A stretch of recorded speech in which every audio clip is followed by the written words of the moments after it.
Hello friends, VIIC में मैं अमित कुमार सोनी बहुत बहुत स्वागत करता हूं। दोस्तों, जो भी मेरे चैनल पर नए हैं, वीडियो को पहली बार देख रहे हैं, तुरंत चैनल को सब्सक्राइब कर लें, अधिक से अधिक शेयर करें, अधिक से अधिक लाइक करें और बेल आइकॉन पर प्रेस जरूर कर दें। दोस्तों, इस समय सोशल मीडिया पर, चाहे वो ट्विटर हो, चाहे वो फेसबुक हो, चाहे वो इंस्टाग्राम हो, आज सबसे बड़ा मुद्दा है तो वो है अतिथि शिक्षक नियमितीकरण मध्य प्रदेश में। दोस्तों, 15 वर्षों से बहुत ही दयनीय स्थिति से गुजर रहे अतिथि शिक्षक अपने नियमितीकरण के इंतजार में लगभग 15 साल उन्होंने गुजार दिए हैं। कई सरकारें आईं और चली गईं, लेकिन इस दिशा में किसी ने भी ठोस कदम नहीं उठाया।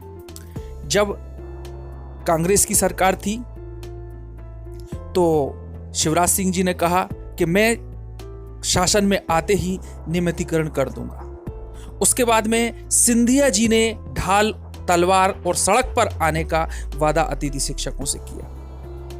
उसके बाद में अब जब कमलनाथ जी सरकार में नहीं है तो उन्होंने भी इनके कंधे पर बंदूक रखकर कहा कि मैं फर्स्ट कैबिनेट मीटिंग में जैसे ही चुनाव में जीत करके आता हूं, आप लोगों को नियमित करूंगा।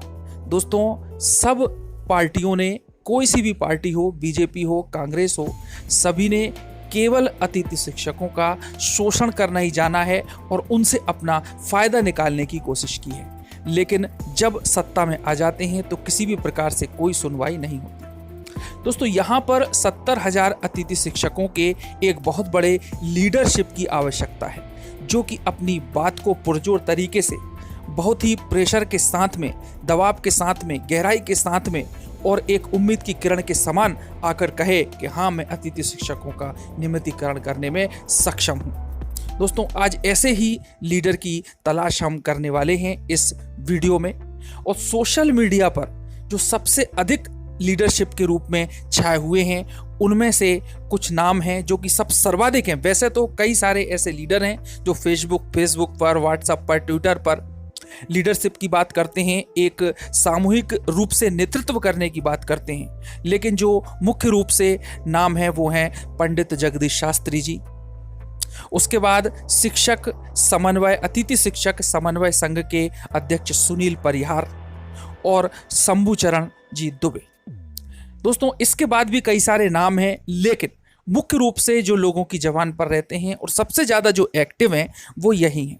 तो दोस्तों, इनमें से यदि हम सर्वे करते हैं, और अभी हाल ही में एक सर्वे किया भी गया था फेसबुक पर, और जिसमें इनकी लोकप्रियता के आधार पर इनकी वोटिंग की गई थी और उनमें से किसने सबसे लोकप्रिय नेता के रूप में अपनी भूमिका निभाई है, एक लीडरशिप के रूप में अपनी भूमिका निभाई है। तो आइए इनके बारे में एक एक बात कर लेते हैं और इनमें से किसी को भी एक लीडरशिप देने का कार्यक्रम जरूर बनाना चाहिए। एक संगठन के रूप में किसी को भी जो कि इसमें सक्षम है उनका समर्थन करना चाहिए उपचुनाव में भी, क्योंकि 70,000 अतिथि शिक्षक मात्र नहीं है, उनके साथ में कई परिवार और नेतृत्वकर्ता और मेंबर्स जुड़े हुए हैं, तो वह संख्या लाखों में चली जाती है।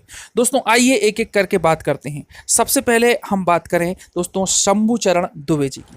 दोस्तों, दुबे जी को जाना जाता है, जैसा कि सोशल मीडिया पर ये परफॉर्म करते हैं, अपनी आक्रामक भाषा शैली के रूप में, अपने लोगों के साथ में मिलनसारिता के रूप में। और दोस्तों, दुबे जी किसी भी संगठन को नेतृत्व करने में पूरी तरह से सक्षम हैं, लोगों को अपना बनाना अच्छी तरह से जानते हैं। अभी हाल ही में इन्होंने एक रथ यात्रा की थी जो कि कोरोना के कारण सफल नहीं हो पाई, उसको बीच में ही रोकना पड़ा, लेकिन उसका समर्थन काफ़ी लोगों ने किया था। जितने भी अतिथि शिक्षक हैं प्रदेश के, सभी लोगों ने इसका समर्थन किया था। तो ये एक अपनी बेबाक शैली, आक्रामकता, मिलनसारिता और बुद्धिमत्ता के लिए जाने जाते हैं, जैसा कि आप लोग देख सकते हैं। दोस्तों, दूसरे हैं पंडित जगदीश शास्त्री जी। जगदीश शास्त्री जी भी वाक्पटुता में चतुर हैं और हाल ही में कई टीवी चैनल्स पर इनकी डिबेट्स को हमने देखा और सुना। काफ़ी अच्छे तरीके से ये डिबेट करते हैं। इनमें भी संगठन को नेतृत्व करने की काफ़ी शक्ति है, काफ़ी सक्षम है। लोगों में मिलनसारिता के साथ में उनका साथ देने के लिए हमेशा तैयार रहते हैं। तो पंडित जगदीश शास्त्री भी एक मुख्य मुखिया के रूप में उभर कर के अतिथि नेता के रूप में सामने आए हैं सोशल मीडिया पर, और वास्तविक फील्ड में भी ये काफ़ी काम करते हैं। दोस्तों तीसरा नाम आता है जो कि अतिथि शिक्षक समन्वय समिति के अध्यक्ष हैं और अशोक नगर के निवासी हैं। तो ये दोस्तों जाने जाते हैं अपनी मिलनसारिता के रूप में। अतिथि शिक्षकों पर इन्होंने जो भी अतिथि शिक्षकों की मृत्यु हुई है, साफ साफ इन्होंने कहा था कि मैं उन लोगों को मदद करूंगा जो कि किसी प्रकार से अवसाद से गुजर रहे हैं, किसी प्रकार से टेंशन से गुजर रहे हैं। तो दोस्तों इनको हमदर्दी का मसीहा के रूप में हम कह सकते हैं और हर कार्यक्रम में, हर प्रोग्राम में ये उपस्थित होते हैं।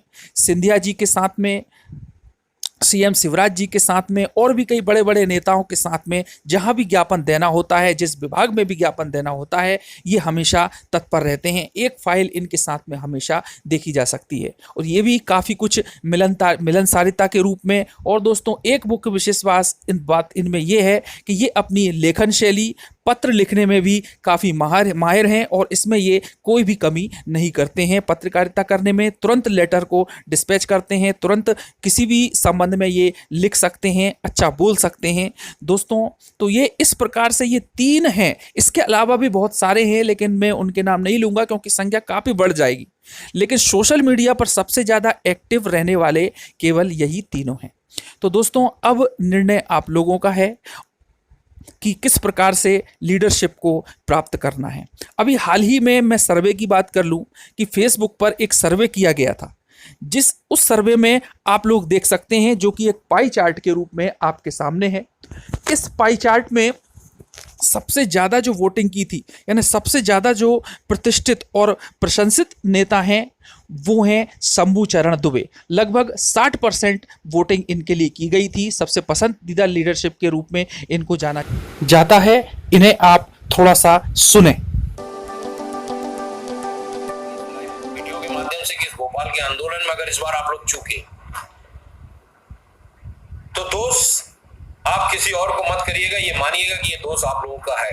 रथ यात्रा में निकलिए, मैं रथ यात्रा में पहुंचने बहुत जल्दी तैयारी कर रहा हूं, डेट आप लोगों को डाल दूंगा। आप लोग पहुंचिए, आंदोलन को बड़ा बनाइए। अगर अपने पेट की हक के लिए, अपनी रोजी रोटी की, अपने बच्चों के भविष्य के लिए हम लड़ नहीं सकते तो हमको फिर नियमित होने का कोई हक नहीं है। मैं चाहता हूं, मेरे को चारों तरफ से भी बुलाया जा रहा है। अभी मैं 1 तारीख को भाजपा के प्रदेश अध्यक्ष जी से मिलने जा रहा हूं। हमें लगातार बुलाया जा रहा है बातचीत के लिए, लेकिन हमें जो विडंबना है मैं आप लोगों के माध्यम से बोलना चाहता हूं उसका। हालांकि आपने भी लोगों ने वोटिंग कराई, मैंने देखा लोगों ने वोटिंग कराई, किसने ये वोटिंग चालू की थी नहीं मालूम, लेकिन मध्य प्रदेश के अतिथि शिक्षकों ने 80% वोट करके बता दिया कि मध्य प्रदेश का अतिथि शिक्षक किसके साथ खड़ा है और क्यों खड़ा है। वो ये जानते हैं कि ईमानदारी से हमारी लड़ाई कौन लड़ सकता है और किसको लड़ना चाहिए। उसके बाद में दूसरा नंबर आता है पंडित जगदीश शास्त्री जी का और उसके बाद में नंबर आता है सुनील परिहार जी का। दोस्तों ये तो एक सर्वे है अतिथि शिक्षकों का, लेकिन आप लोगों को भी समझना चाहिए, जो भी अतिथि शिक्षक हैं, जो भी सदस्य हैं, वह सभी समझें कि कौन ऐसा लीडर जो कि जो भी हमारी मांगे हैं नियमितीकरण की या और भी अन्य मांगे हैं, उनको पुरजोर तरीके से सरकार के साथ में रख सकता है और हमारा समर्थन कर सकता है। तो दोस्तों एक लीडर तो आपको चुनना ही होगा। चाणक्य ने भी कहा है कि यदि लीडरशिप में शक्ति है तो वही संगठन की शक्ति को आगे ले जा सकता है। तो दोस्तों ये कुछ इंपॉर्टेंट पॉइंट्स थे जिसमें कि आप लोग एकजुट होकर के कार्य कर सकते हैं। किसी भी प्रकार से फूट नहीं पड़नी चाहिए, तभी सब कुछ होगा। नहीं तो जो भी नेता हैं, यदि आप अलग अलग मांग करते हैं और अलग अलग टुकड़ों में बढ़ जाते हैं तो ये सभी पार्टियां आप लोगों को नुकसान ही पहुंचाएंगी, अहित ही पहुंचाएंगी और नियमितीकरण तो क्या बात करने के लिए भी तैयार नहीं होंगी। दोस्तों एकजुटता के साथ में काम करें, किसी एक को लीडर चुनें। जय हिंद। मिलते हैं नई समाचार के साथ में, नई न्यूज़ के साथ में। चैनल को सब्सक्राइब जरूर कर दे जाते जाते। जय हिंद।